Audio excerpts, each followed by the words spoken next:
wanandoa tunawasalimu tena katika jina la Bwana wetu Yesu Kristo.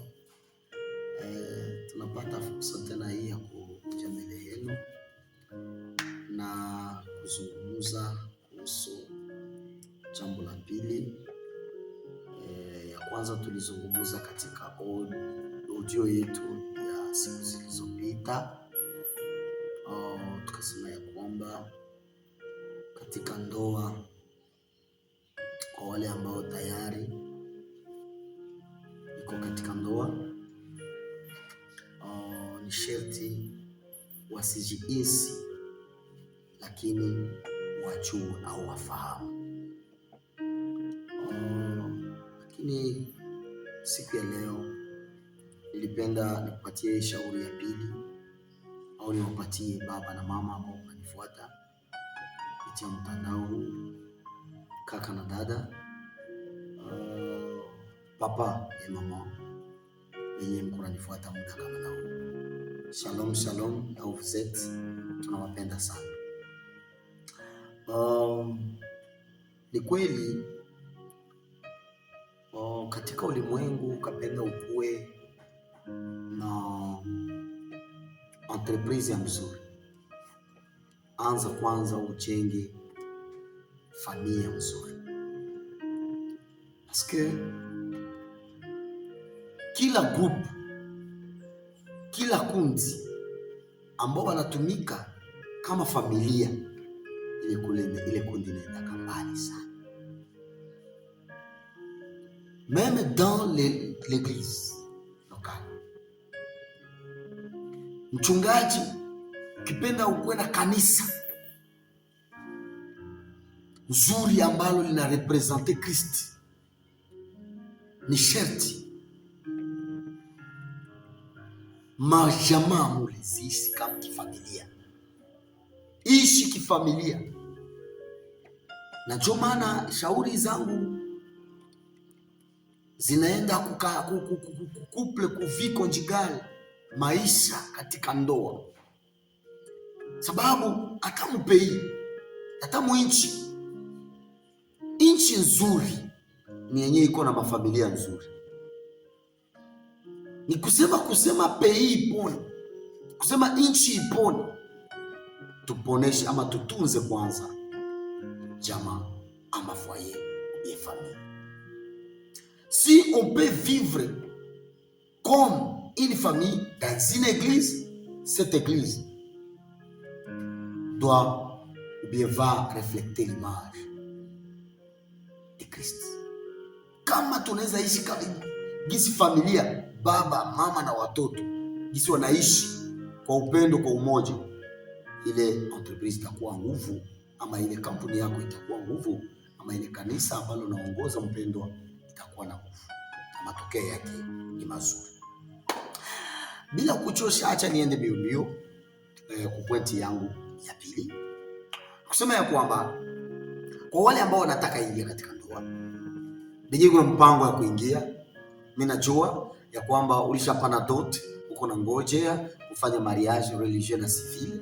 Mimi najua wewe huyapana dot, lakini uko mperiode ya fiançailles, uko na kuya tu pole pole. Mimi najua unafanya ina name foyer, mimi najua unafanya 2 ans foyer, mimi najua unafanya 10 ans foyer, mimi najua na mwile kuna challenge, kuna changamoto ambazo umekutana nazo. Mimi nakushukuru kwa sababu ulijua gisi ya kusurmonter zile ma challenge, ndio maana ungali mwa hii familia ama mwa ile foyer. Jambo la pili ni kusema ya kwamba juu foyer ama familia ama ndoa idumu kabisa, zingatia jambo hili, litakusaidia. Hili ni jambo linasema nini? Kuwa na upendo wa dhati, kisha na mahusiano ama collaboration. Sijui kama unanielewa mzuri. Upendo wa dhati au upendo wa mzuri, upendo wa bien, na kuwa na mawasiliano yaliyo bora ama collaboration, dialogue, mazungumzo ni jambo muhimu sana. Biblia inasema ya kwamba mwenye anapenda mwenzake anajipenda yeye peke. C'est fort. Neno la Mungu linashuhudia kama jinsi hii Mungu alivyoipenda ulimwengu, na anatuomba aseme tupendane sisi kwa sisi kama jinsi yeye alivyotupenda. Ukazingatia upendo huu wa dhati, unamuona mwenzako, unampenda. Upendo hapana upendo wa unafiki, upendo kabisa, hiyo l'amour musanse yake ya mzuri. Kisha unaongeza kwa dialogue ama mazungumzo. Hii jambo itakupatia ndoa yako inakuwa halisi, kwa sababu kumbuka, upendo haizeekake. Miaka inaweza pita, lakini upendo itabakia na msimamo yake au na natire yake. Krize inaweza kuwa, lakini krize haitashanje natire ya upendo. L'amour reste l'amour. Ukosefu inaweza kuja, lakini ukosefu haitashanje au haitabadilisha hali ama definition halisi ya upendo yenye niko nataka na kutakia katika familia, ili ndoa yako idumu na ikuwe na furaha na amani. Upendo, kisha unaongezea dialogue. Usianguke mtego ambayo Adamu alianguka ndani, kukosa mazungumzo na mke wake akazungumza na nyoka, kukosa ile dialogue même permanent, dialogue.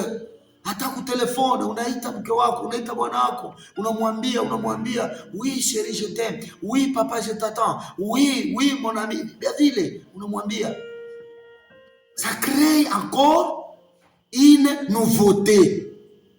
Hata kama kwenye kulikuwa utata kidogo, mais kama muna dialogue, wataalamu wanasema ya kwamba mazungumzo ina résoudre probleme zenye zingewafikisha mbali. Papa, mama, zungumuza na papa mbele ulale. Papa, zungumuza na mama avant utende kukazi. Ukatoka kukazi, kuwa na wakati mzuri ya kuzungumuza, hata dakika 2, dakika 3, dakika 4 mnazungumuza. Hii dialogue yenye iko kila siku inaachaka hali yengine yenye ilikuwa kumoyo inatoka wakati yenye unazungumuza kama mkazungumuza cha mnakuwa na upendo. Hii hali itaonekana kujenga foyer, kujenga familia. Papa, zungumuza na mama. Mkishazungumuza papa mama, zungumuza na batoto mkizungumuza na papa na mama, na tutaona foyer yetu, familia yetu itajengewa na itakuwa na amani. Na nje batasema hamwezi iga foyer fulani, hamwezi iga foyer ya Fiston, hawezi iga foyer ya François na mama Julienne, hawezi iga foyer ya Tel. Ya hii kitu ambayo wanaita upendo na kuzungumuza. Hii ni jambo yenye imeacha foyer mingi zimeonekana kuvunjika. Foyer mingi banaishi foyer, lakini en realite habaonje butamu ama raha ya foyer. Parce foyer Dieu a créé, Mungu aliumba ndoa ama foyer juu ya bonheur. Nilikwambia mmoja yenye ilipita ya kwamba dans Genèse chapitre 2 verset 18 alisema si vema mtu awe peke yake. Kama anasema si vema, maana yake ni mbaya mtu kukaa peke yake. Na kama anasema ni vema, maana yake kama anasema si vema, maana yake ni vema watu kukaa pamoja. Bibi na bwana wanakaa pamoja. Zaburi ya 133 au 133 inasema ya kwamba mstari wake wa kwanza, tazama gisi ilivyo vema na ya kupendeza. Wala ona gisi itakuwa vema na kupendeza wakati yenye mtaishi katika upendo. mtaishi katika upendo. Hii upendo itazalisha katikati yenu, mnakuwa na maisha tena marefu sababu ya upendo.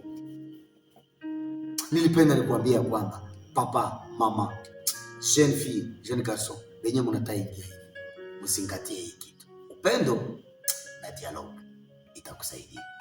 Mungu akubariki. Amen.